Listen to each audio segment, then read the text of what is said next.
आज की चर्चा में आपका स्वागत है। आज हम एक बहुत ही दिलचस्प आइडिया की गहराई में उतर रहे हैं। एक ऐसा आइडिया जो सिखाता है कि जिंदगी में जो दीवारें हमें रोकती हुई दिखती हैं, असल में वही आगे बढ़ने का दरवाजा होती हैं। हाँ, और ये आइडिया सुनने में थोड़ा उल्टा लगता है ना, हाँ, बिल्कुल। कि जो चीज आपको रोक रही है असल में वही आपको आगे बढ़ाएगी। हाँ। लेकिन ये कोई नया कॉन्सेप्ट नहीं है। सदियों से लोग इस पर बात करते आ रहे हैं। बिल्कुल। और आज का हमारा सोर्स मटेरियल है रायन हॉलिडे की किताब the obstacle is the way, जो प्राचीन स्टोइक फिलॉसफी पर आधारित है।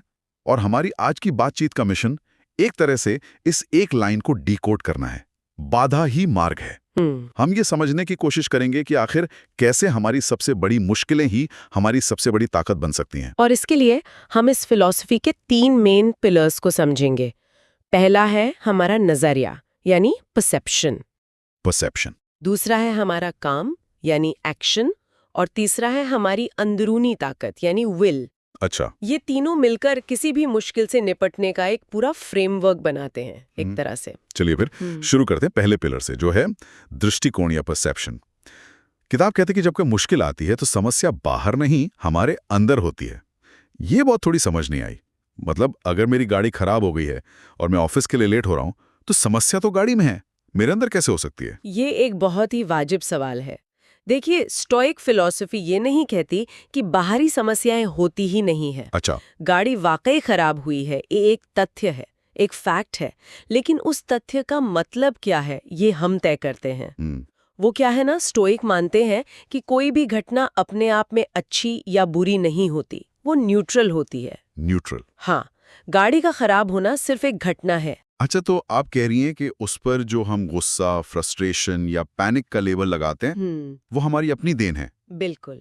एक इंसान उस सिचुएशन में चिल्ला सकता है, अपना दिन खराब मान सकता है और हार मानकर शायद घर बैठ जाए। सही है। वहीं दूसरा इंसान सोच सकता है, ठीक है, ये हुआ, अब मेरे कंट्रोल में क्या है?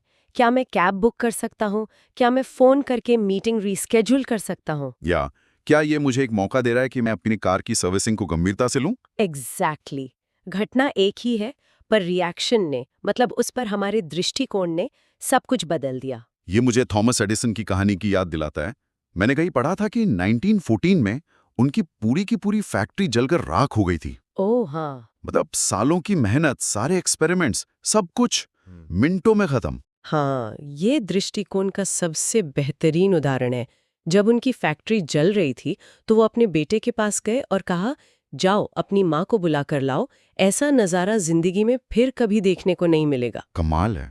मतलब इतनी बड़ी तबाही में भी वो। हाँ, और अगले दिन एक रिपोर्टर ने उनसे पूछा, आपकी पूरी जिंदगी की मेहनत जल गई, अब आप क्या करेंगे? एडिसन ने बड़ी शांति से जवाब दिया, शुक्र है हमारी सारी गलतियां जल गईं, अब हम एक नई और बेहतर शुरुआत कर सकते हैं। वाह। मतलब जहां कोई भी आम इंसान इसे एक ट्रेजेडी की तरह देखता, उन्होंने इसे एक रीसेट बटन की तरह देखा। एक नई शुरुआत का मौका। ये तो सोचने का पूरा तरीका ही बदल देता है। यही है परसेप्शन की ताकत। ये भावनाओं में बहकर फैसला लेने से रोकता है। इसका प्रैक्टिकल तरीका है कि किसी भी स्थिति में तुरंत रिएक्ट करने की बजाय एक पल का ठहराव लेना। एक पॉज। हाँ, एक कदम पीछे हटना और खुद से पूछना, इस स्थिति में मेरे लिए क्या कोई अवसर छिपा है? मैं इससे क्या सीख सकता हूँ? अच्छा। यह ठहराव ही हमें भावनात्मक इंसान से एक तर्कसंगत इंसान बनाता है, जो मुश्किलों में समाधान खोजता है, शिकायतें नहीं। ये नजरिया बदलने वाली बात तो समझ आई, और एडिसन का उदाहरण वाकई बहुत शक्तिशाली है। लेकिन मेरे मन में एक और सवाल आ रहा है। पूछिए। सिर्फ सही सोचने से तो काम नहीं चलेगा, है ना? मैं घर पर बैठकर सोचता रहूं कि नौकरी छूटना एक अवसर है, पर अगर मैं कुछ करूं ही नहीं तो वो अवसर अपने आप चलकर तो मेरे पास नहीं आएगा। तो फिर अगला कदम क्या है? आपने बिल्कुल सही नस पकड़ी है। परसेप्शन यानी दृष्टिकोण तो सिर्फ पहला गेयर है। गाड़ी को आगे बढ़ाने के लिए एक्शन तो लेना ही पड़ेगा। सही बात है। एक अच्छा नजरिया बिना एक्शन के सिर्फ एक अच्छा विचार है। इस फिलॉसफी का दिल यही कहता है कि हमें चलते रहना है, चाहे कुछ भी हो जाए। अगर एक रास्ता बंद है तो दूसरा खोजना है, अगर दूसरा बंद है तो तीसरा बनाना है। हाँ, रुकना नहीं है। किताब में छोटे छोटे कदम उठाइए और बड़ी समस्या को छोटे हिस्सों में बांटिए का जिक्र है। ये सलाह तो हम बचपन से सुनते आ रहे हैं, पर ये इतनी आम क्यों है? और स्टोइक फिलॉसफी के हिसाब से इसका गहरा मतलब क्या है? इसका गहरा मतलब हमारी साइकोलॉजी से जुड़ा है। इंसान की फितरत है कि जब वो किसी बहुत बड़ी पहाड़ जैसी चुनौती को देखता है तो वो फ्रीज हो जाता है। हाँ, मतलब लकवा मार जाता है एक तरह से। बिल्कुल, उसे लगता है कि ये तो असंभव है, मैं इसे पार ही नहीं कर सकता। ये सोच उसे कोई भी कदम उठाने से रोक देती है। अच्छा। लेकिन जब हम उसी पहाड़ को छोटे छोटे पत्थरों में तोड़ देते हैं तो हमें सिर्फ अगला पत्थर उठाना होता है। मतलब ये मोमेंटम बनाने का एक तरीका है। बिल्कुल, हर छोटा कदम, चाहे वो कितना ही मामूली क्यों ना लगे, हमें मनोवैज्ञानिक रूप से एक जीत का एहसास कराता है। ये हमारा आत्मविश्वास बढ़ाता है और हमें गति देता है। जैसे अगर किसी को एक किताब लिखनी है तो एक किताब लिखना एक बहुत बड़ा और डरावना लक्ष्य है, लेकिन आज 100 शब्द लिखना वो करने लायक काम है, छोटा है, मैनेजेबल है। हाँ, मैनेजेबल है। पर इसे असल जिंदगी में कैसे लागू करें? अक्सर हमें ये भी समझ नहीं आता कि वो पहला छोटा कदम क्या हो। इसके लिए एक बहुत अच्छी तकनीक है जिसे 2 मिनट का नियम कहते हैं। 2 मिनट का नियम? हाँ, अपने बड़े लक्ष्य से जुड़ा कोई भी ऐसा काम सोचिए जिसे करने में 2 मिनट से भी कम समय लगे और उसे तुरंत कर लीजिए। जैसे किताब लिखनी है, 2 मिनट के लिए सिर्फ उसका आइडिया लिख लीजिए। एक मुश्किल बातचीत करनी है, 2 मिनट लगाकर सिर्फ उसके पॉइंट्स नोट कर लीजिए। अच्छा, तो ये शुरुआत का जो डर होता है उसे तोड़ देता है। एग्जैक्टली। बड़ी बाधा को देखकर हम जम जाते हैं, लेकिन सिर्फ अगला 2 मिनट का काम सोचने से गाड़ी चल पड़ती है। और ये विचार कि हमारा अधिकार सिर्फ कर्म पर है, परिणाम पर नहीं, इसका इससे क्या लेना देना है? इसका सीधा लेना देना है। स्टोइक फिलॉसफी कहती है कि हमारा काम है सही दिशा में अपनी पूरी क्षमता से प्रयास करना, बस इतना ही। और नतीजा? नतीजा हमारे हाथ में है ही नहीं। वो मौसम, अर्थव्यवस्था, दूसरे लोगों के मूड, किस्मत जैसी हजारों चीजों पर निर्भर करता है। सही बात है। जब हम परिणाम की चिंता छोड़कर सिर्फ अपने प्रयास की क्वालिटी पर ध्यान देते हैं तो असफलता का डर खत्म हो जाता है। क्योंकि तब सफलता की परिभाषा ही बदल जाती है। एकदम। तब सफलता मंजिल पर पहुंचना नहीं बल्कि सही तरीके से सफर तय करना बन जाती है। तब बाधाएं आपको धीमा कर सकती हैं, आपका रास्ता बदल सकती हैं, लेकिन आपको तब तक रोक नहीं सकती जब तक आप खुद रुकने का फैसला ना कर लें। पर एक मिनट, मान लिया कि हम अपना नजरिया बदल सकते हैं और एक्शन भी ले सकते हैं, लेकिन जिंदगी में कुछ चीजें ऐसी होती हैं जहां ये दोनों बातें फेल हो जाती हैं। जैसे किसी अपने को खो देना या कोई गंभीर बीमारी जिसका कोई इलाज न हो। इसमें आप कौन सा अवसर देखेंगे, आप कौन सा एक्शन लेंगे जो स्थिति को बदल दे? यहाँ तो इंसान पूरी तरह बेबस हो जाता है। ऐसे में ये फिलॉसफी क्या कहती है? यह शायद इस दर्शन का सबसे मुश्किल और सबसे गहरा हिस्सा है। और आपका सवाल बिल्कुल सही है।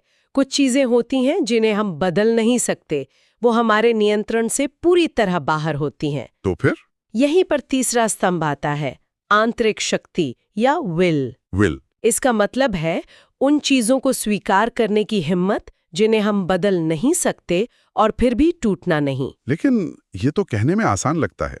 जब दर्द बहुत गहरा हो तो कोई कैसे स्वीकार करे? ये तो हार मानने जैसा नहीं हुआ। नहीं, ये हार मानना नहीं है, यह वास्तविकता को स्वीकार करना है।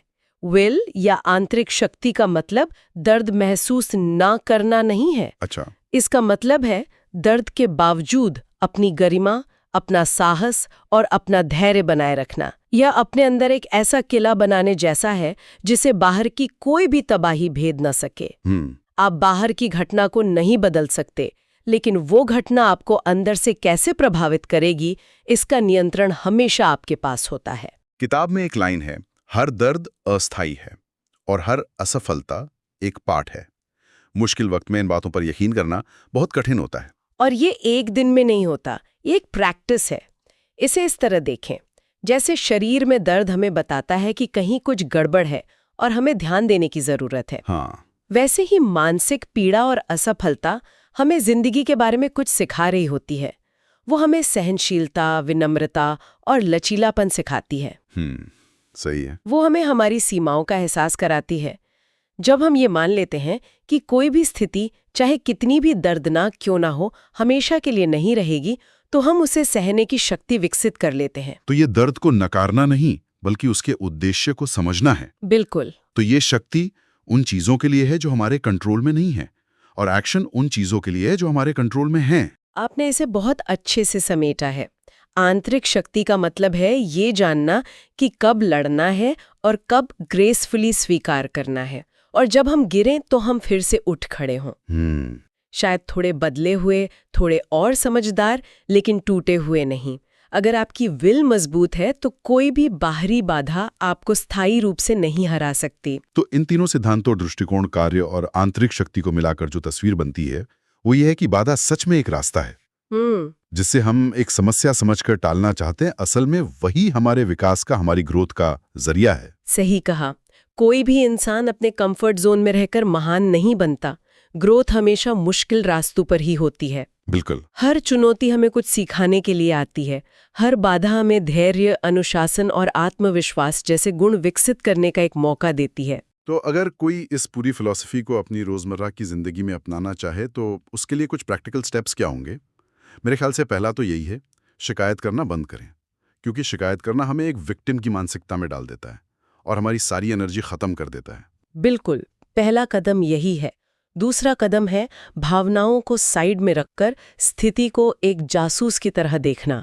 अच्छा, मतलब ऑब्जेक्टिवली? हाँ, असल में क्या हुआ है, मेरे पास क्या क्या विकल्प है, फैक्ट्स क्या हैं। तीसरा, जैसा हमने बात की, 2 मिनट का नियम अपनाएं।